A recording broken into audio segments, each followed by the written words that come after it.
Hello everyone, thank you for joining us.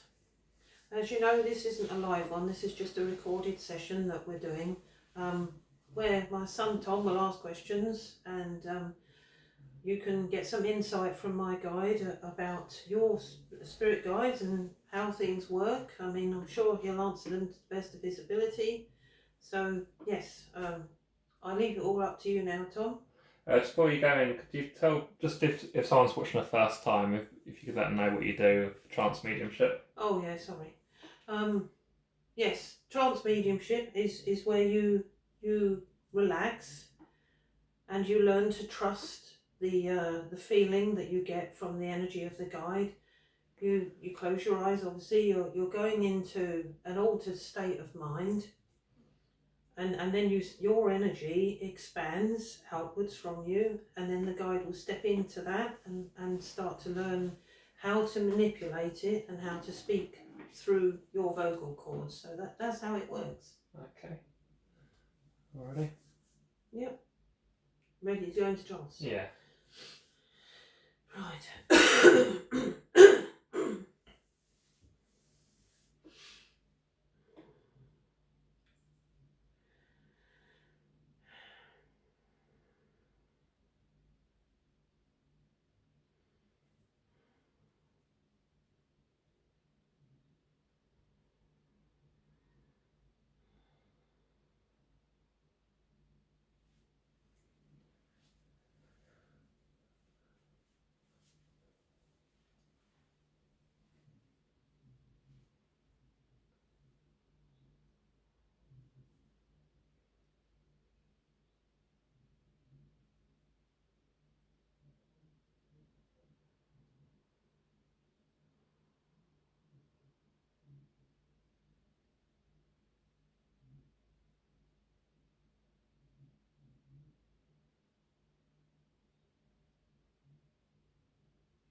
Hello, everyone.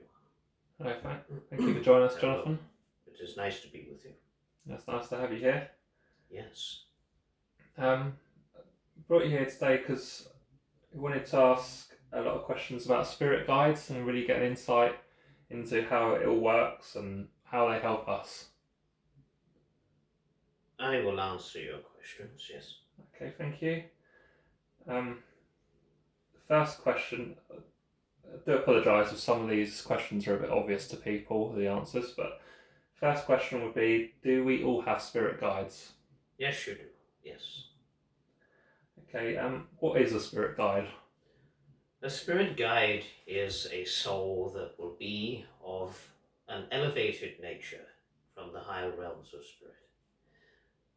And as soon as you are incarnated into this world, the spirit guide will be assigned to you to take care of you throughout your life. We cannot lead your lives for you. We cannot make your decisions for you. We could only advise you and guide you throughout your life's tests. And of course, if you decide to work spiritually, then we will be there to be with you, to work with you. So throughout your life, from start to finish, we are there guiding you. Sometimes we push you forward a little bit. Sometimes we pull you back a little bit. You also have a guardian angel with you throughout your life. And some people are gifted enough to be able to see these guardian angels. So you see, we work with you and alongside you. We do not tell you what to do. We will only ever advise you, and heal you and love you. Okay, thank you. Does there have to be a connection in a previous life with your spirit guide? Yes, there is. There may be many lifetimes that you have experienced together. In different forms. For instance, your spirit guide may have been a partner to you, or may have been a parent or friend to you that you had a deep connection with. And through each lifetime, you would teach one another something about unconditional love and life itself. Okay, can an ancestor be your spirit guide? So maybe if a great grandparent or a grandparent passed away before you was born, can they be a guide to you? Oh yes, yes, that is very possible, yes. Okay, also, does there have to be a language or geographical connection? So, for example, obviously you speak English and was from England, and Elaine is as well. Is that a common thing, or does it not really matter?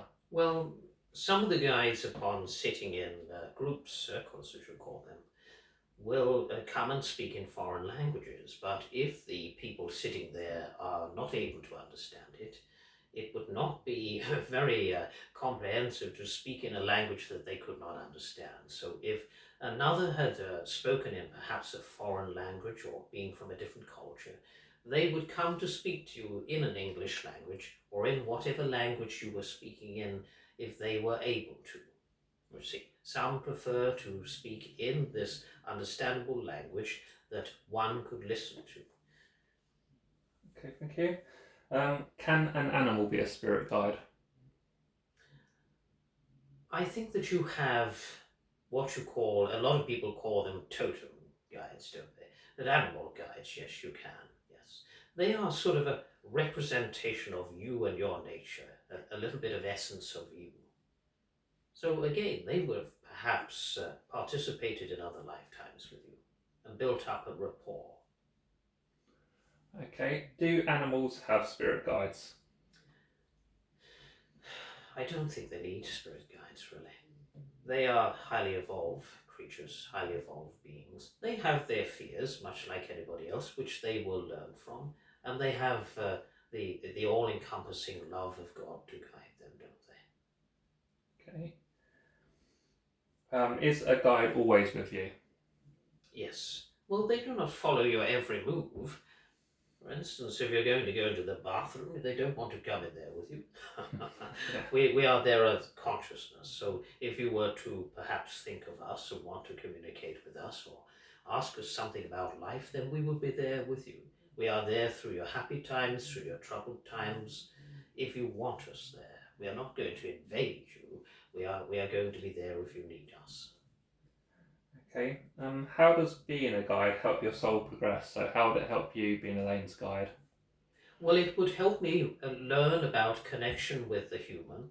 It will also help me to ascend to the higher realms of spirit. So you see, it's not only you growing here, it is us growing and ascending on the other side. So we will learn how to create communication with your people of the world through practice and time and dedication with from the medium, you see.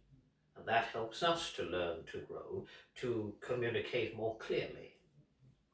Okay. When does a guide's work start? Is it birth or start of pregnancy, or is it even before that? Well, it can be that they know the guy before they enter into the incarnation. So, yes, the guide is there from birth until partition from the earth. Yes. Would there be communication with the guide before you came to Earth? Oh, yes, yes, certainly. Okay. Can a guide feel our emotions, and does it have any sort of positive or negative effect over the guide? No, it doesn't have any effect on us at all. We would be joyous to be with you, and we would understand that if you were upset about things, we would sympathize with you.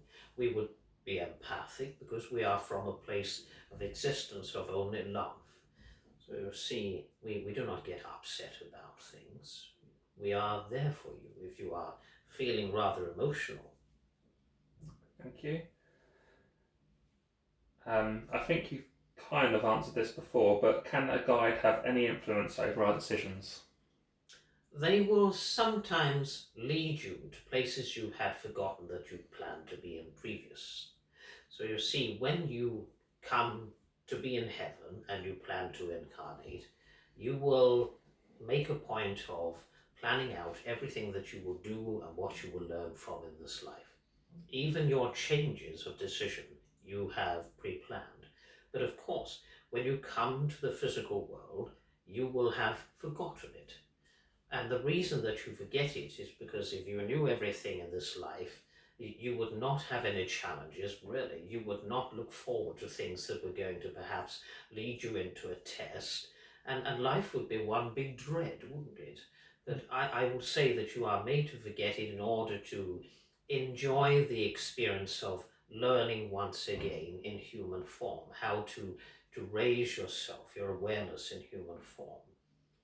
So you see, it is all planned out, so to speak, synchronized, I would rather put it as, because it is not an imprisonment of a plan.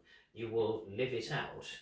Every single detail of what you wanted to do from the other side in this incarnation, you would live it out. And you would say, well, yes, Jonathan, but where's free will come into it? Well, that is free will, because the spirit is free, and it has a will, and it will plan that participation in the incarnation. Mm-hmm. Okay. Does a guide watch over our loved ones and people important to us, or is it do they just completely concentrate on the one person? Well, sometimes the guide will have had connections with other souls that have incarnated into the physical with this particular participant, the family members. So they are all part of the greater picture, yes. Okay. Is there such thing as a bad guide? So, could you get a guide with maybe it has less experience, or maybe it had a negative past in and becomes a guide? And if so, could it have any kind of effect over our lives? I think that you will not ever get a bad guide because they will have lived through many lifetimes to evolve themselves, to ascend into the higher realms of spirit, and that is where we work from, you see. We do not work from any lower realms. But that guide will have gone through many different lifetimes, many different experiences, and evolve themselves through each lifetime to become a better person in the physical sense. And then you ascend further into the realms of spirit to become this spirit guide. Okay. Does the guide have any kind of power to prevent bad things from happening to us? Oh yes, you can be saved by angels. Yeah. Yes, and sometimes even if you go through this, you would say, well, why wasn't my guide there to protect me from this terrible thing that happened to me? But out of the negative comes the positive. So when you turn round later on and look back at it, you think, well, I had to go through that test, but it actually made me stronger in my nature, more determined in life to help others through perhaps a similar experience. Or it led you to something greater, you see? Okay, thank you. My final question is: do we meet our guides upon passing? Oh, yes, yes, you do. We will not leave you just because you have come to heaven. We will be there to greet you along with the others, your family members and such. Okay, thank you, Jonathan. If that is all my questions for today, and if you do have any further questions on guides, do put them in the comments. And if we get enough questions and enough people like the comments, then we may do a part 2, because I'm sure I have probably missed some that people want to know. So thank you for coming through today, Jonathan. You are very welcome, sir. Yes. Thank you. We send healing to you all at this time. Thank you. God bless you.